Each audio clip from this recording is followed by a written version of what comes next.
Bien, bienvenidos una vez más al curso de ASP.NET con Sichal. Mi nombre es Pavel Pichardo. Hoy vamos a estar hablando de lo que es la programación orientada a objetos, o POO, como se le conoce más abreviadamente. Los puntos que vamos a tratar hoy en este módulo es qué es la programación orientada a objetos, qué es un objeto, por qué usar la programación orientada a objetos, qué son las clases, qué son las variables y algunos ejemplos de clases y de variables. Empecemos por qué es la programación orientada a objetos. La programación orientada a objetos es un paradigma de programación donde se, se definen los tipos de datos, las estructuras de datos y la data dentro de digamos, de una entidad a la que llamamos objeto. Eh, A diferencia de la programación procedural, que es como se programaba antiguamente, todavía hay lenguajes que se usan actualmente, que usan la programación procedural. Eh, a diferencia de esta forma, la programación orientada a objetos permite hacer relaciones entre objetos, permite que un objeto pueda manipular sus datos propios y simplemente obtenemos digamos, una respuesta de ese objeto. Una de las ventajas de la programación orientada a objetos es que son de fácil mantenimiento. Algo sí que es importante aquí destacar porque me ha pasado con muchas personas que a veces entienden que un control es lo mismo que un objeto. Entienden que la programación orientada a objetos es orientada a botones y a ventanitas y a cosas así. Aunque son objetos los controles, no es lo que define la programación orientada a objetos. Y eso lo vamos a ir viendo un poquito más adelante. Lo primero es lo primero. ¿Qué es un objeto? Un objeto es una entidad que modela una entidad real. Puede modelar una entidad real como puede modelar un objeto imaginario. Por ejemplo, podemos definir eh, un ave, un pájaro, como un objeto dentro de una clase. Podemos definir una persona, un usuario, podemos definir objetos totalmente abstractos, podemos definir muchas cosas. Esto es una gran ventaja porque al momento de comenzar a programar, uno comienza a pensar en lo que son objetos, no en funciones. Tú, por ejemplo, si estás haciendo un sistema de mantenimiento, digamos, de estudiante, pues tú sabes que el estudiante es un objeto, que sus clases, o el objeto, o valga la redundancia, la clase, es otro objeto, digamos, el curso, el módulo, todo eso pueden ser objetos o funciona dentro de los objetos. Los objetos tienen la característica de que pueden realizar actividades relacionadas. Por ejemplo, el objeto ave puede tener la función de volar, de caminar, porque son cosas que están relacionadas al mismo. Los objetos también tienen un estado determinado, o sea, tienen un conjunto de propiedades que pueden ser cambiadas para determinar su estado actual. Tienen comportamientos o métodos, que fue como lo mencioné hace un momento, con lo que son actividades relacionadas. Pueden ser un método, es digamos, una función que ejecuta ese objeto. Por ejemplo, si tenemos, digamos, el objeto, mmm, no sé, vehículo, podemos tener los métodos frenar, acelerar, etcétera, etcétera. Y los objetos reaccionan a eventos. Entiéndase eventos que van a ejecutar una acción cuando un evento se dispare o se ejecute, o cuando se le envía a mandar a ejecutar esa acción. Todos estos conceptos lo vamos a ir ampliando cuando estemos viendo los ejemplos prácticos. Si tienen algo que decir, preguntas en este tema, este es algo muy importante que entiendan el concepto de objetos, pues es la base de casi todo lo que vamos a ver a partir de esta clase de hoy. Bien. ¿Por qué debo usar la programación orientada a objetos? Una de las principales ventajas que tiene este paradigma de programación es que es de fácil mantenimiento. Digamos que tienes una, un sistema, una aplicación con, digamos, 15, 16.000 líneas de código. Tal vez menos, tal vez más. Y dado a que lo hiciste en programación estructural y no usando un paradigma de programación orientada a objetos, ahora necesitas cambiar, digamos, la función que calcula, digamos, los impuestos. Digamos que sea una aplicación de contabilidad. Ahora tienes que cambiar la función que calcula los impuestos. Al usar programación estructural, me imagino que escribiste ese código muchas veces dentro de la aplicación. Cada vez que necesitabas calcular los impuestos, utilizaste ese código dentro de la aplicación. En programación orientada a objetos, tú pudiste crear un objeto que tenga el método de calcular impuestos y simplemente si tienes que hacer un cambio lo haces ahí y automáticamente en toda tu aplicación estaría actualizado. La programación orientada a objetos también define algunos conceptos muy interesantes, como son el concepto de herencia. ¿Qué es la herencia? La herencia es lo que nos permite tener una clase, digamos una clase padre, una clase madre, que define ciertos métodos que sus hijos, o sea, otras clases, pueden heredar.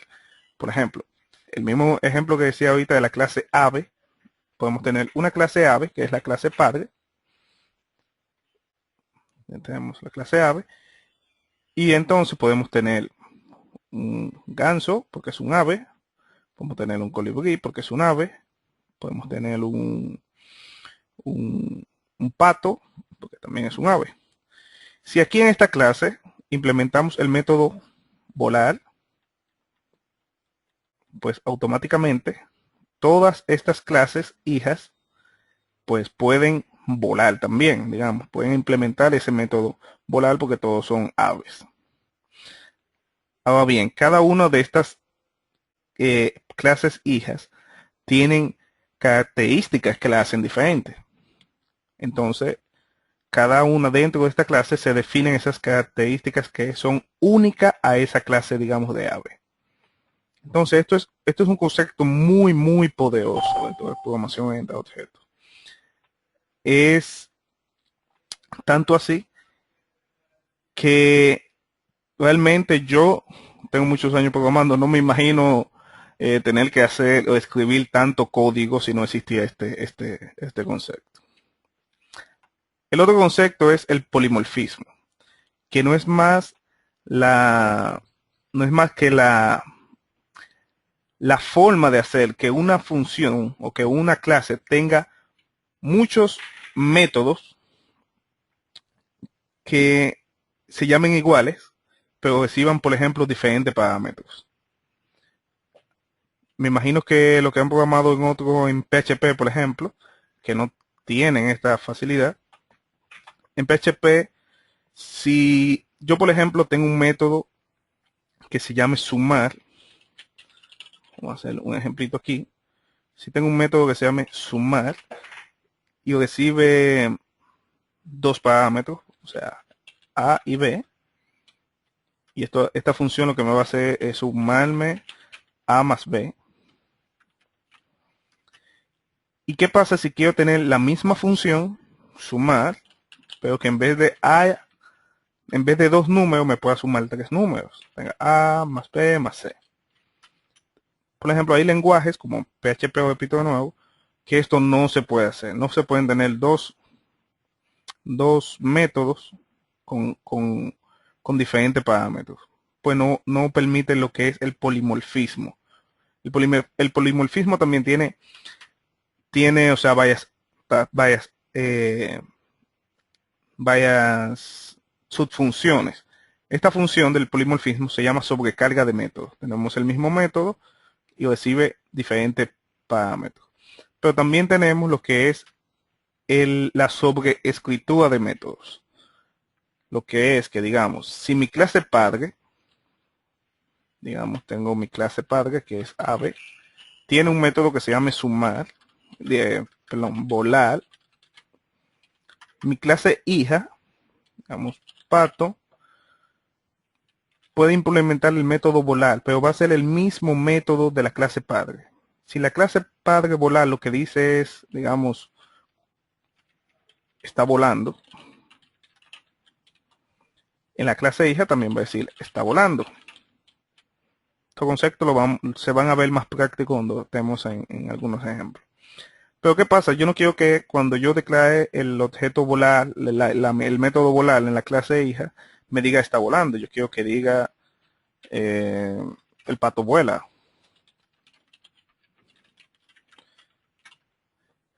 Entonces aquí en mi clase de pato, lo que hago es que hago polimorfismo, pero con lo que es sobreescritura del método. Defino de nuevo mi método volar y le digo que lo sobreescriba al método de su clase padre. Estos son conceptos realmente muy poderosos y es lo que hace la programación orientada a objetos muy, se me fue la palabra, muy versátil, muy versátil. También tenemos lo que son las interfaces. Las interfaces es lo que define, es como un template que define los métodos que tiene que tener una clase. Por ejemplo, yo creo una interfaz para las aves, aves, y digo que todas las clases aves tienen que tener un método volar. Aunque hay aves que no vuelan. Pero digo que sí, que todas las aves que se declaren tienen que tener ese método. Entonces, cada vez que yo vaya a declarar una clase que sea del tipo ave, pues tengo que tener un método obligatoriamente que sea volar. Esto es muy poderoso para los programadores, pues si necesitamos que nuestras clases o otro programador que vaya a crear una subclase de una clase nuestra, tenga más o menos un mapa de lo que necesitamos, o sea, de lo que debe de tener siempre. Entonces ahí entra lo que es el concepto de, de, de interfaz. Si tienen una pregunta, está habilitado el micrófono. ¿Están confundidos, perdidos? Sí, todavía yo no le entiendo bien todavía lo que son objetos dentro de programación. Ok, eso No, lo no les llego claro porque luego se comienza a interrelacionar sé bien. y me pierdo dentro del concepto. Tú has oído el concepto de clase. Una clase es un Sí, objeto. Una clase es un objeto. Por ejemplo, en C#, si queremos, por ejemplo, estamos haciendo un sistema digamos, de manejo de clases, como algo como lo que tenemos en Capacity,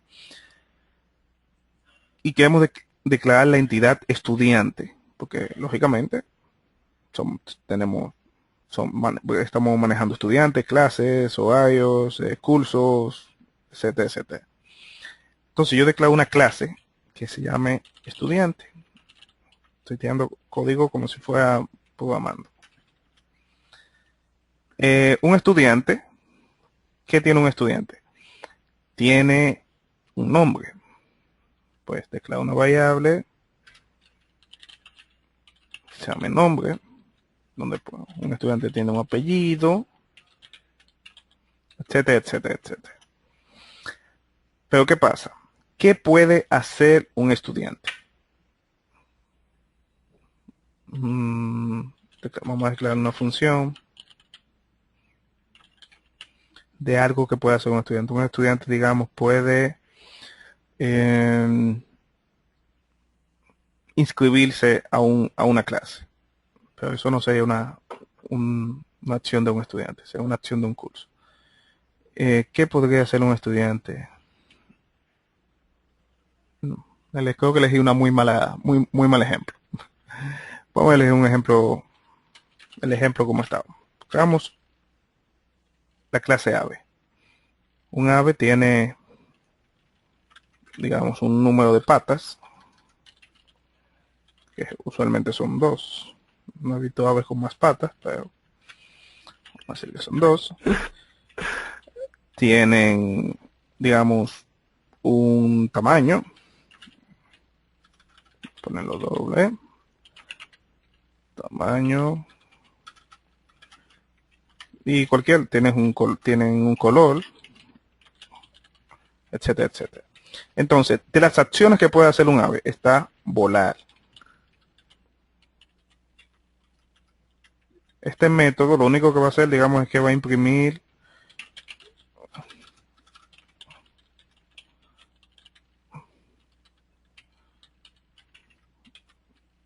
volando. ¿Qué más puede hacer un ave? Un ave puede caminar.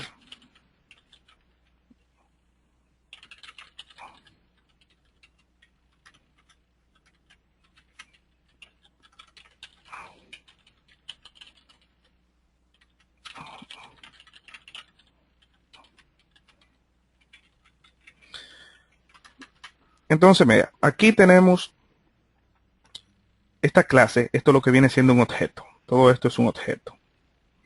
Estas son sus propiedades y estos son sus métodos. Entonces, ¿cómo yo uso eso dentro de una aplicación? Digamos, yo quiero que declarar un objeto ave. Digo, ave a igual a nueva ave. Entonces, cuando doy a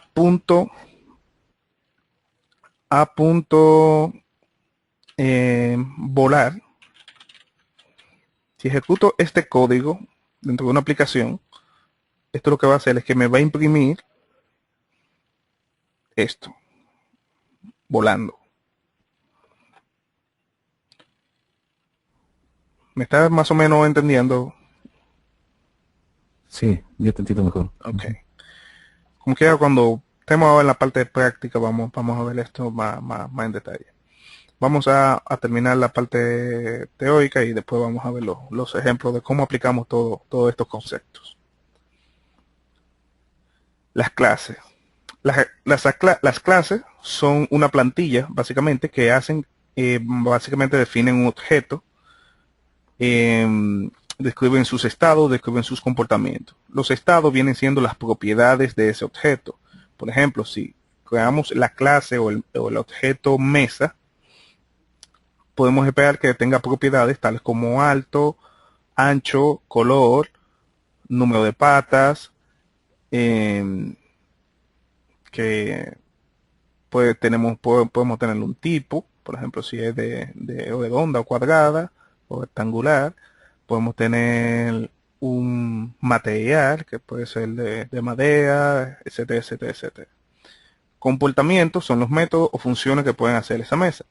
No se me ocurre muchas cosas que puede hacer una mesa, pero eh, como vimos un ejemplo con el ejemplo de las aves, un ave puede eh, volar, caminar, etcétera, comer, picar, etcétera, etcétera. Y el último concepto que tenemos en la parte teórica son las variables, que son la parte que... Sí, A ver, una pregunta, buenas noches. buenas noches. Viendo el ejemplo, usted los métodos los define como private. Yo en Sí, algunos ejemplos lo he visto que los definen como public. ¿Qué diferencia hay en eso? sí, eso vamos, qué bueno que preguntaste. La diferencia entre privado, público y protegido, vamos a hacer esto, public. Incluso aquí hay una equivocación ahora que lo menciona. Esto, si hago esto como está aquí, esto no puede pasar. Esto que está aquí abajo no puede pasar. Public void, digamos, vamos a poner el volar, vamos a ponerle este público. Así mejor. Tenemos públicos, privados y protegidos. Por lo menos aquí en C# tenemos el concepto protegido. También, digamos, comer.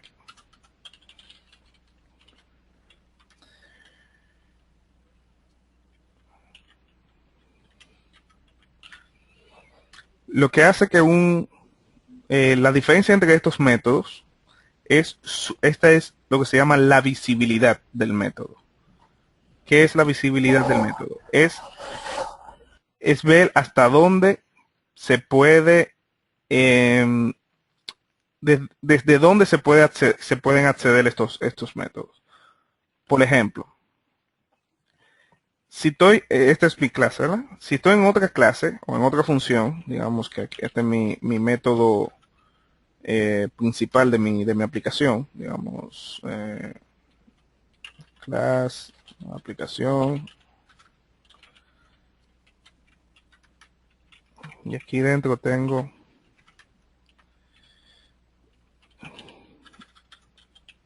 public void main, que es donde voy a ejecutar mi código, y aquí tengo todo mi código.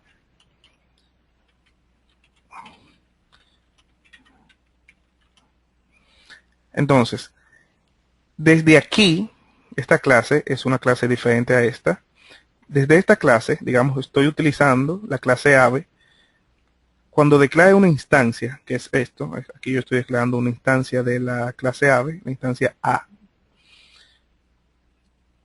Después del punto, cuando quiero acceder a sus métodos, solo voy a poder acceder a este método, el método volar, porque es público. El método caminar es privado y por lo tanto solamente puede ser accedido dentro de la clase. O sea, yo puedo tener otra por aquí, yo puedo hacer esto, caminar. Entonces cuando yo le dé a comer va a decir, estoy caminando y estoy comiendo. Pero este método caminar no lo puedo acceder de ningún otro sitio que no fuera dentro de la misma clase. Eso hace que, digamos, ocultemos métodos que no queremos que se implementen en la clase, que son para uso interno de la clase. Y los métodos protegidos pueden ser accedidos por otras clases que sean, digamos, familias de la misma clase. Por ejemplo, si tenemos un namespace, que no es más que una agrupación del código, namespace aplicación, entonces esta clase pertenece a ese mismo namespace.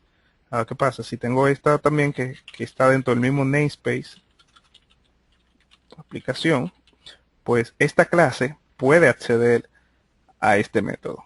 Pero si no está dentro del mismo namespace, pues no va a poder acceder a este método.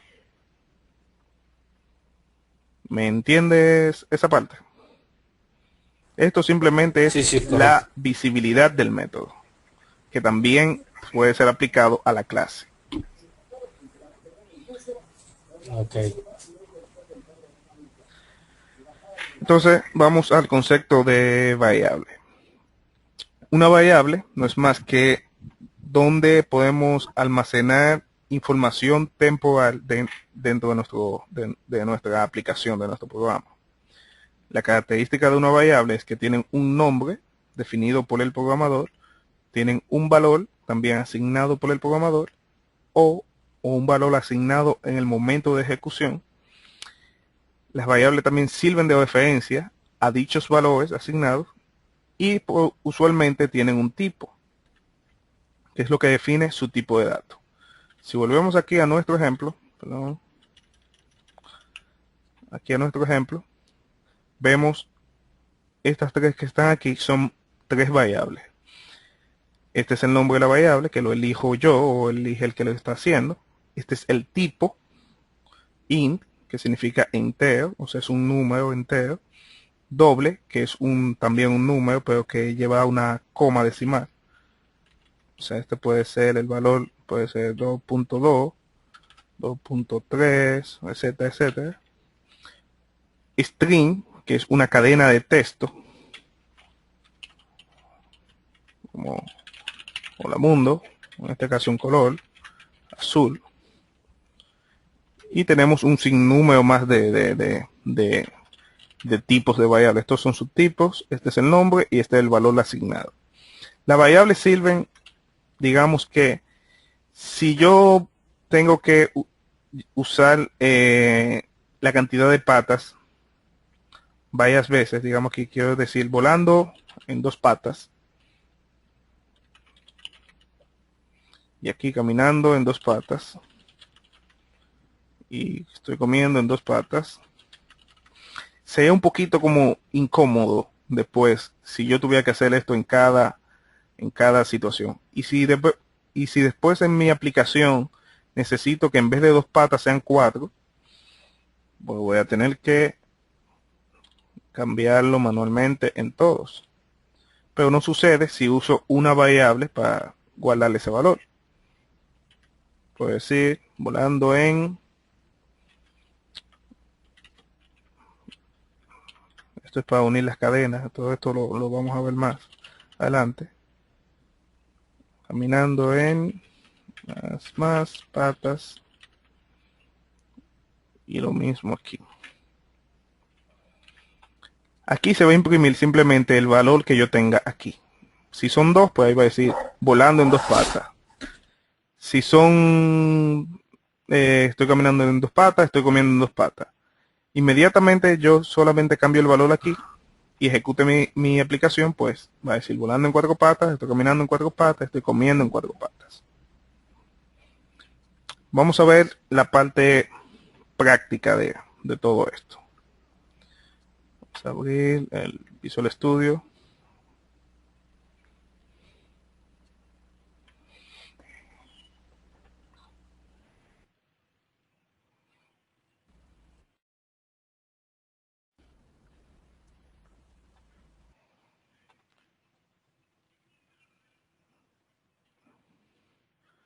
Vamos a crear un nuevo proyecto.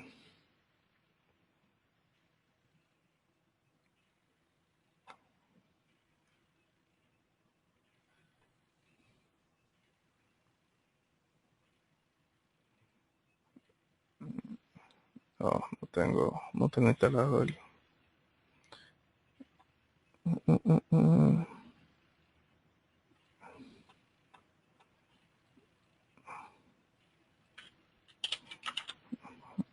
Browse.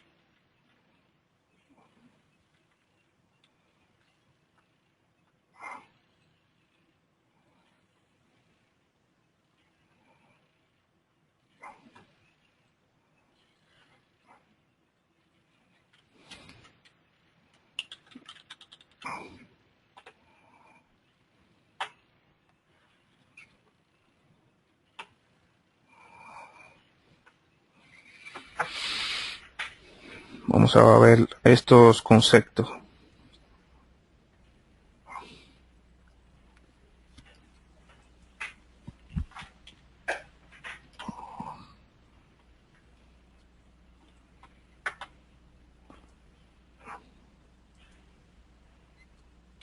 Un poquito lento el Visual Studio.